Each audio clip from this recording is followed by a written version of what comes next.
नमस्कार, आप देख रहे हैं पब्लिक इमोशन। मैं हूं विशेष तोमर। आप देख रहे हैं हमारा खास कार्यक्रम आज की बात खास शख्सियत के साथ। जी हां, आज हम अपने कार्यक्रम में बात करेंगे उत्तर प्रदेश उद्योग व्यापार मंडल के प्रदेश महामंत्री मुकुल अग्रवाल की, जिनका जन्म जिला बिजनौर के कस्बा झालू में राकेश कुमार अग्रवाल के घर में हुआ, जिनकी माता का नाम स्वर्गीय आभा रानी है। मुकुल अग्रवाल की प्रारंभिक शिक्षा एचएस इंटर कॉलेज झालू में व इंटरमीडिएट राजकीय इंटर कॉलेज बिजनौर से हुआ, तो वहीं स्नातक वर्धमान कॉलेज बिजनौर से किया।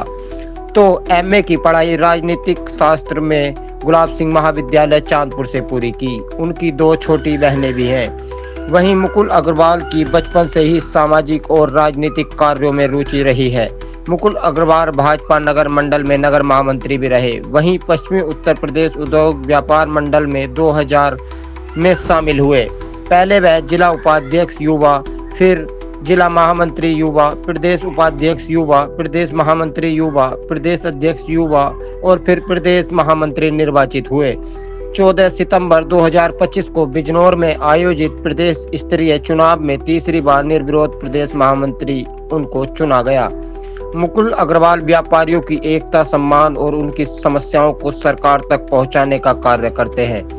12 अक्टूबर को उन्होंने उत्तर प्रदेश के मुख्यमंत्री योगी आदित्यनाथ से भेंट कर व्यापारियों की समस्याओं से अवगत कराया।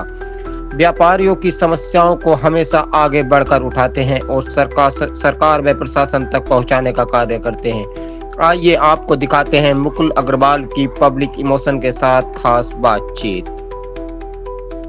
पब्लिक इमोशन, मैं हूं आपके साथ दीपा शर्मा। हमारे आज खास कार्यक्रम आज की बात खास शख्सियत के साथ आज हमारे साथ हैं खास मेहमान है श्री मुकुल अग्रवाल, प्रदेश महामंत्री पश्चिमी उत्तर प्रदेश उद्योग व्यापार मंडल के। तो सर, आपका बहुत बहुत स्वागत है हमारे कार्यक्रम में। सर, मैं आपसे जानना चाहूंगी कि आज व्यापारियों के कई संगठन सक्रिय हैं, तो ऐसे में आप अपने संगठन के विषय में बताइए, ये कब बना और इसकी स्थापना कैसे हुई? पश्चिमी उत्तर प्रदेश उद्योग व्यापार मंडल का जो गठन हुआ वो 1999 में हुआ। स्वर्गीय निखिलाल गर्ग जी इसके संस्थापक अध्यक्ष रहे हैं और पहले हमारा व्यापार मंडल उत्तर प्रदेश उद्योग व्यापार प्रतिनिधिमंडल का अंग हुआ करता था। लेकिन उस संगठन के कुछ पैसे की राजनीति, कुछ राजनीतिकरण संगठन का हो गया था, जिस कारण से स्वर्गीय निखिलाल गर्ग जी ने पश्चिम के व्यापारियों की आवाज़ को उठाने के लिए, पश्चिम के व्यापारियों की आवाज़ प्रशासन तक पहुँचे, शासन तक पहुँचे, इसलिए उन्होंने हरिद्वार की पावन धरती पर पश्चिमी उत्तर प्रदेश उद्योग व्यापार मंडल गठन किया। और हमारे संगठन का उद्देश्य था कि और संगठनों के अध्यक्ष महामंत्री पूर्व से आते थे, पश्चिम के व्यापारियों की कुछ सुनवाई नहीं होती थी। निखिलाल गर्ग जी के दिशा निर्देशन में भी गठन करने के बाद पश्चिम के व्यापारियों की सुनवाई सरकार स्तर पर भी हुई, इसलिए इसका गठन किया गया। और हमारा व्यापार मंडल शुरू से ही राजनीतिक संगठन है। हमारे व्यापार मंडल में किसी भी धर्म, जाति और राजनीतिक पार्टी के लोग किसी भी पद पर पहुंच सकते हैं। और हमारे संगठन में एक संविधान में लिखा हुआ है कि हमारे संगठन का अध्यक्ष महामंत्री यदि किसी राजनीतिक पार्टी से MP MLC बनता है या MLA बनता है तो वह संगठन का अध्यक्ष महामंत्री नहीं रहेगा। अच्छा, तो सर कह सकते हैं कि जो आपका संगठन है वो किसी भी राजनीतिक विचारधारा से प्रभावित नहीं है। ठीक है सर, बाकी मैं आपसे जानना चाहूंगी कि वर्तमान में उत्तर प्रदेश में केंद्र में चल रही भाजपा सरकार व्यापारिक हितों के लिए कितना कार्य कर रही है, और सीधे शब्दों में अगर पूछा जाए तो आप कितना संतुष्ट हैं? व्यापारी समाज दोनों सरकारों से संतुष्ट है, लेकिन कुछ चीजें ऐसी होनी है जिससे व्यापारी को थोड़ा आघात हुआ है। GST को लेकर GST में जो दरें अब कम की गई हैं उससे तो लाभ हुआ है व्यापारी को, लेकिन पहले GST के नाम पर जिस प्रकार से अधिकारियों ने व्यापारी का उत्पीड़न किया, तो जब अधिकारी सरकार का अंग होता है और यदि अधिकारी उत्पीड़न करेगा तो इसका दोष सरकार को भी जाता है। इसलिए कहीं ना कहीं अफसरशाही की वजह से व्यापारी सरकार से संतुष्ट नहीं है। व्यापार हित में भी बहुत काम की आवश्यकता सरकार को है। तो तो सर जैसे हाल ही में केंद्र सरकार द्वारा घटाई गई जीएसटी दरों से क्या व्यापारी को लाभ मिल रहा है? आपने कहा कि व्यापारी को लाभ मिला है, लेकिन व्यापार की वृद्धि में कितना ये दरें लाभ करेगी या क्या इन पर प्रभाव डाल रही है, वो आप बताना चाहेंगे? हाँ, जीएसटी की जो 2 स्लैब जो समाप्त हुए हैं, उन स्लैब के घटने से व्यापारी के साथ साथ जन समुदाय को भी काफी लाभ हुआ। हर चीज सस्ती हुई है और ऐसा नहीं है कि कोई एक चीज सस्ती हुई है। रोजमर्रा की जरूरतमंद चीजों से लेकर एक बड़ी कार तक सब पे प्रभाव पड़ा है और ये वाकई ही स्वागत योग्य है। सरकार ने, प्रधानमंत्री मोदी जी ने जो ये निर्णय किया है, इससे व्यापार लाभान्वित हुआ है और मेरा मानना यह है कि सरकार को 1 नेशन 1 टैक्स पर काम करना चाहिए। तो इससे सर ये भी कह सकते हैं कि जैसे व्यापारी को लाभ हुआ तो सीधा जनता को भी लाभ हुआ, क्योंकि उनको जेब को भी बच रहा है। क्योंकि हर व्यापारी एक उपभोक्ता भी है। अगर कोई मेरा कपड़े का काम है तो मैं किराना का उपभोक्ता हूँ, हर व्यापारी उपभोक्ता भी। तो अगर फायदा व्यापारी को होगा तो फायदा जनता को भी ऑटोमेटिक होगा। जिससे जैसे वर्तमान में व्यापारियों की प्रमुख समस्याएं क्या है, आप क्या मानते हैं? देखो, व्यापारी हमेशा सरकार सहयोगी रहा है। सरकार चाहे भाजपा की हो, सपा की हो, बसपा की हो, कांग्रेस की हो, हमें सहयोग करता हुआ है और टैक्स पेड है।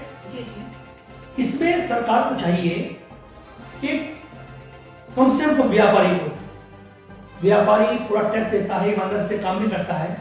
इसमें 2 चीजें चाहिए सरकार को कि व्यापारी पेंशन लागू होनी चाहिए और व्यापारी पेंशन के साथ साथ व्यापारियों को शिक्षा और चिकित्सा के क्षेत्र में कि अगर कम से कम व्यापारी पूरा 12 घंटे अपने व्यापार पर बैठकर टैक्स देता है और कभी भी धार्मिक, सामाजिक या देश को कभी भी कोई प्रॉब्लम होती है तो व्यापारी सहयोग करता है। तो सरकार को चाहिए कि कम से कम स्वास्थ्य और शिक्षा के क्षेत्र में व्यापारी को आरक्षण देना है। आरक्षण मीन्स कि कम से कम यदि कोई व्यापारी बीमार है, परेशान है, तो उसको कहीं ना कहीं छूट मिलनी चाहिए। ये मेरा सरकार से। जी सर, आगे मैं आपसे जानना चाहूंगी, जैसे छोटे व्यापारियों के सामने ऑनलाइन व्यापार के कारण बड़ी समस्याएं पैदा हो गई, तो आम लोग ऑनलाइन खरीदारी के लिए इतना उत्सुक क्यों रहते हैं, क्यों दिखाते हैं इतनी उत्सुकता? उसके 2 कारण हैं। पहला कारण ये है कि ये जनपद बिजनौर है, कई जनपदों में और छोटे कस्बों में हमें वो ब्रांड नहीं मिल पाते जो ब्रांड हमारा व्यापारी या कोई उपभोक्ता चाहता है। वो ब्रांड बहुत दूर मिलते हैं, ऑनलाइन पर वो ब्रांड आसानी से मिल जाता है। इस वजह से जो घर की महिलाएं होती हैं, मोबाइल का यूज बहुत हो गया आजकल, बच्चों को, बड़ों को, तो मोबाइल में वो चलता रहता है और पैसा मोबाइल के अंदर होता है। वो क्लिक किया, आपका सामान आ गया। तो एक तो उपभोक्ता के पास मोबाइल का होना, मोबाइल का बहुत चलन होना, दूसरा मोबाइल में पैसा होना और तीसरा जो ब्रांड, जो चीज़ हम चाहते हैं वो दुकान पर जाकर सामान खरीदना, समय की बर्बादी समझते हैं लोग, ऑनलाइन व्यापार कर लेते हैं।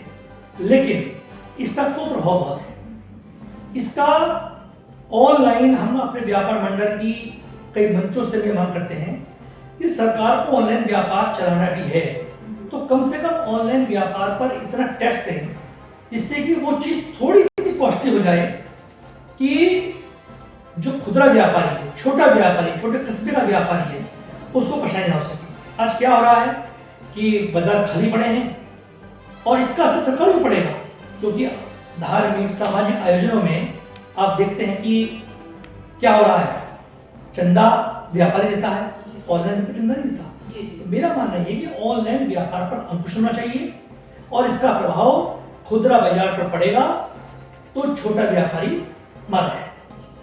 सर अच्छा, जैसे उत्तर प्रदेश शासन के अफसरों की नीतियां व्यापारियों के लिए किस तरह सहयोगी हैं या उत्पीड़नात्मक है, आप क्या कहना चाहेंगे इस बारे में? मेरा मानना है कि उत्तर प्रदेश सरकार व्यापार हित में काम कर रही है, लेकिन अफसरशाही हावी। मैं देख रहा हूं कि सरकार चाहती है कि व्यापारी हमारा वोटर है, व्यापारी हमारा सपोर्टर भी है, कि उसकी पॉलिसी व्यापारी हित में है, लेकिन अधिकारी व्यापारी का उत्पीड़न कर रहे हैं। जीएसटी के नाम पर एक मात्र छोटी सी गलती होने पर उस पर 50,000, 1 लाख, 2 लाख टैक्स लगा रहे हैं, जो कि गलत है। और सरकार से क्या कहें, आप व्यापारी कल्याण बोर्ड बना हुआ है, उसमें सब भारतीय जनता पार्टी लोग बैठे हुए हैं। हमारी सरकार से मांग है कि अधिकारियों पर अंकुश लगाएं, यदि छोटी मोटी गलती व्यापारी से हो जाती है, चाहे भूलवश हो या जानबूझ के हो, तो इतना समय मिलना चाहिए कि वो अपनी उस गलती को सुधार सके। अफसरशाही अभी हावी है। यानी कहीं ना कहीं अगर अफसरशाही को रोका जाए तो व्यापार की जो स्थिति है उसमें कहीं ना कहीं सुधार है। जी सर, अच्छा व्यापारी हितों के लिए सरकार से आपकी क्या मांग है? मेरा सरकार से सबसे महत्वपूर्ण बिंदु ये है कि व्यापारी समस्याओं के लिए व्यापारी सुरक्षा आयोग बनना चाहिए। व्यापारी सुरक्षा आयोग में ये नहीं कि भारतीय जनता पार्टी के लोग शामिल किए जाएंगे।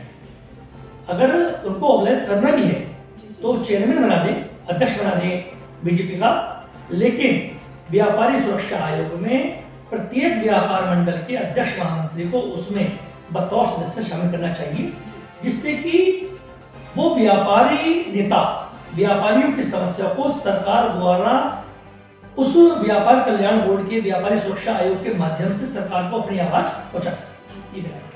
सर, अच्छा मेरा अंतिम सवाल है कि व्यापारी के लिए आप क्या संदेश देना चाहेंगे?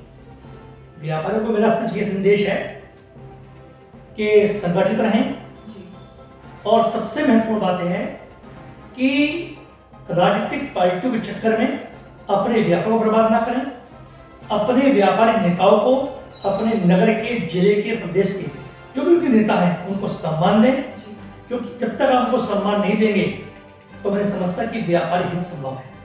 अगर आप अपने नेताओं को जितना राजनीतिक पार्टियों के लोगों को सम्मान देते हैं, इतना अगर अपने आप अध्यक्ष महामंत्री को सम्मान देंगे तो आपके मान सम्मान सम्मान की रक्षा की जाएगी। और मेरा तीसरा निवेदन व्यापारियों से है कि अपना कोई भी खरीदारी करे, कोई चाहे सराफा वाले हों, कोई भी व्यापारी हो, यदि कोई सामान किसी आम जनता के साथ देना है तो पहले रसीद दूर चेक कर लें, वो सामान चोरी का नहीं होना चाहिए, जिससे कि कोई अधिकारी हमारा उत्पीड़न न कर सके। सर, आप हमारे कार्यक्रम में आए, आपका बहुत धन्यवाद।